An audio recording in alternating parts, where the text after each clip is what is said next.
নমস্কার বন্ধুরা, আজকে আমি তৈরি করব ইলিশ মাছ দিয়ে বেগুনের একদম হালকা পাতলা মাছের ঝোল, যেটা একদম কম মশলায় তৈরি হয় অথচ খেতে ভীষণই সুস্বাদু হয়। তার জন্য আমি 4 পিস ইলিশ মাছ নিয়েছি। মাছের মধ্যে একটু লবণ দিয়ে দেবো আর দেব অল্প একটু হলুদ গুঁড়ো। ইলিশ মাছে কিন্তু খুব বেশি হলুদ ব্যবহার না করলেই ভালো, কারণ ইলিশ মাছের যে নিজস্ব ফ্লেভারটা সেটা কিন্তু বেশি হলুদের ফলে একটু ডমিনেট করে দেয় হলুদ গুঁড়োটা ফ্লেভারটা ইলিশ মাছের গন্ধকে। সেই কারণে অল্প মশলা দিয়েই ব্যবহার করা সবথেকে ভালো। সেজন্য হলুদও আমি খুব সামান্য পরিমাণ দিয়ে ভালো করে মাছের গায়ে লবণ হলুদটা মাখিয়ে নিই।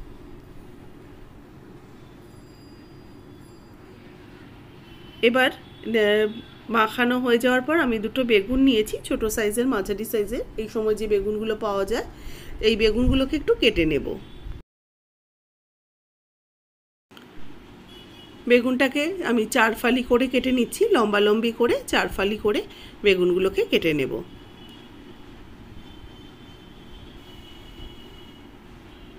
আরেকটা বেগুনের যে রয়েছে বেগুনটার মুখের দিকের অংশটা আর এই বোটার দিকের যে অংশটাকে কেটে বাদ দিয়ে লম্বা লম্বি করে 4 ফালি করে এই বেগুনটাকেও কেটে নিচ্ছি।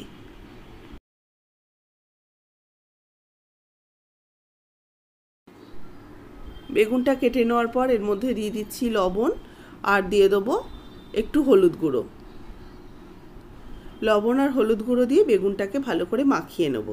আজকে যে ঝোলটা রান্না করব যেভাবে আমার মা তৈরি করে, এই বেগুন দিয়ে একদম ইলিশ মাছের ঝোল হালকা পাতলা, ঠিক সেইভাবেই আমি কিন্তু তৈরি করছি। হয়তো এরকমভাবে অনেকেই করেন। বেগুনটাকে হলুদ আর লবণ মাখিয়ে রেখে দিয়ে এবার কড়াইতে দিয়ে দিচ্ছি তেল। আমি এখানে প্রায় 3 চামচের মতো তেল অ্যাড করলাম। তেলটাকে বেশ ভালো করে গরম করে নিতে হবে। তেল গরম হয়ে গেলে আমি এর মধ্যে দিয়ে দেবো প্রথমে মাছগুলো ভেজে নেওয়ার জন্য। তবে মাছটাকে তো খুব বেশি কড়া করে ভাজবো না, একটু হালকা সাঁতলে নেওয়ার মতো করে ভেজে নেব।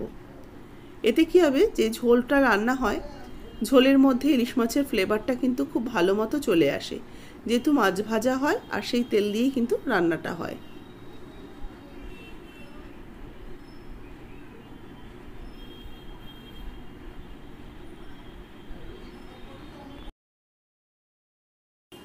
মাছগুলো এক পিঠ হয়ে গেলে উল্টে আরেক পিঠ ভেজে নিচ্ছি। তবে এগুলো কিন্তু একদম ভাজা খাওয়ার মতো কড়া করে ভাজলে তার স্বাদটা একদমই ভালো লাগবে না। একটু জাস্ট মিনিট 2-3 এদিক ওদিক করে নিয়ে ভেজে নেওয়া। আর এখনও কিন্তু খুব ভালো পরিমাণে ইলিশ মাছ বাজারে ওঠেনি, তো যেটুকু উঠেছে তবে এই মাছটার কিন্তু স্বাদটা বেশ ভালো ছিল। খুব বেশি বড় ওজনের মাছ ছিল না, তবুও এর কিন্তু স্বাদ বেশ ভালো ছিল। আর বেশ মনে হলো একটু তেলও বেরিয়েছে মাছ ভাজার সময়।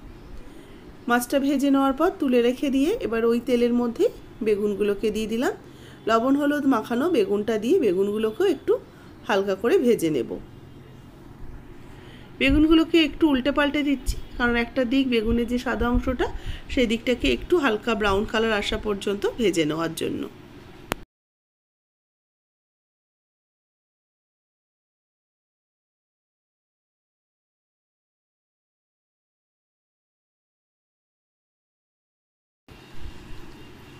বেগুনেরও এক পিঠ দেখুন বেশ হালকা বাদামি রং হতে শুরু করেছে।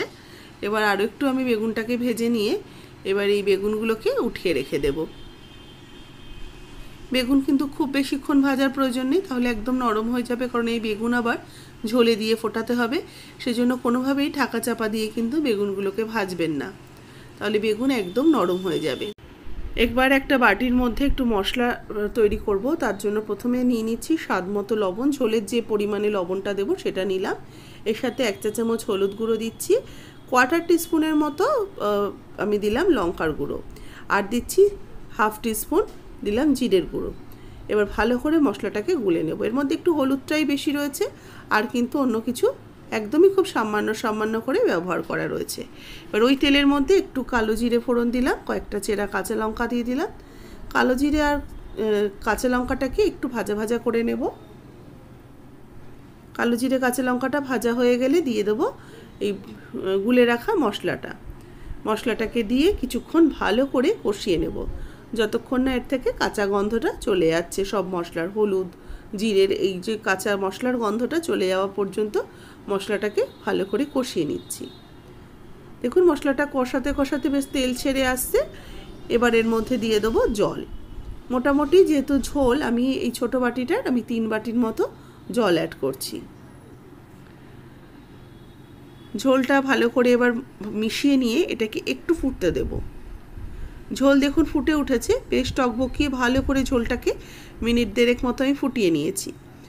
ঝোল ফুটে ওঠার পর তারপরে আমি মাছের পিসগুলোকে অ্যাড করে দেবো। ভাজা মাছের যে ইলিশ মাছের পিসগুলো রয়েছে সেগুলোকে দিয়ে দিলাম, এর সাথে ভেজে রাখা বেগুনের পিসগুলোকেও অ্যাড করে দেব।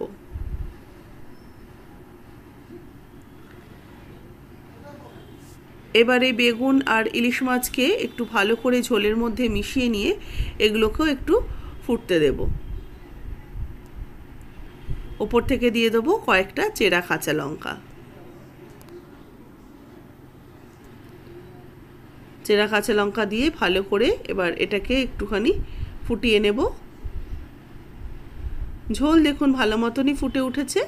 আর এদিকে মাছগুলোকে একটু উল্টে দেব যাতে মাছগুলো দুপিটি ভালো করে একটু সেদ্ধ হয়ে যায়, কারণ ঝোলের মধ্যেও তো ইলিশ মাছের ফ্লেভারটা আসা দরকার। ঝোলটাকে আমি প্রায় 5 মিনিট ভালো করে ফুটিয়ে নিয়েছি। এবার নামানোর আগে 1 টিস্পুন দিয়ে দিচ্ছি কাঁচা সর্ষের তেল ওপর থেকে। কাঁচা তেলটা দিয়ে কিন্তু আর হাই হিটে ফোটানো যাবে না, একদম মিডিয়াম হিটে রেখে কয়েক সেকেন্ড একটু ফুটিয়ে নিয়ে নামিয়ে সার্ভ করে নেব। আজকের এই বেগুন দিয়ে ইলিশ মাছের ঝোল একদম রেডি হয়ে গেছে। গরম গরম সার্ভ করুন, খেতে অসম্ভব ভালো হয়েছিল। মাছ যদি ভালো হয়, মাছের যদি টেস্ট ভালো থাকে, স্বাদ ভালো থাকে, তাহলে কিন্তু মশলাবিহীন ইলিশ মাছ খেতেও বেশ ভালো লাগে। আজকের এই রেসিপিটা ভালো লাগলে একটা লাইক শেয়ার কমেন্টস করবেন। যারা নতুন দেখছেন, ফেসবুক পেজ হোক বা আমার ইউটিউব চ্যানেল হোক, অবশ্যই আমার চ্যানেলটাকে সাবস্ক্রাইব করুন, ফলো করুন আর পাশে থাকা বেল আইকনটা প্রেস করে দিন। কমেন্টস করে জানান আজকের এই রেসিপিটা আপনাদের কেমন লাগলো।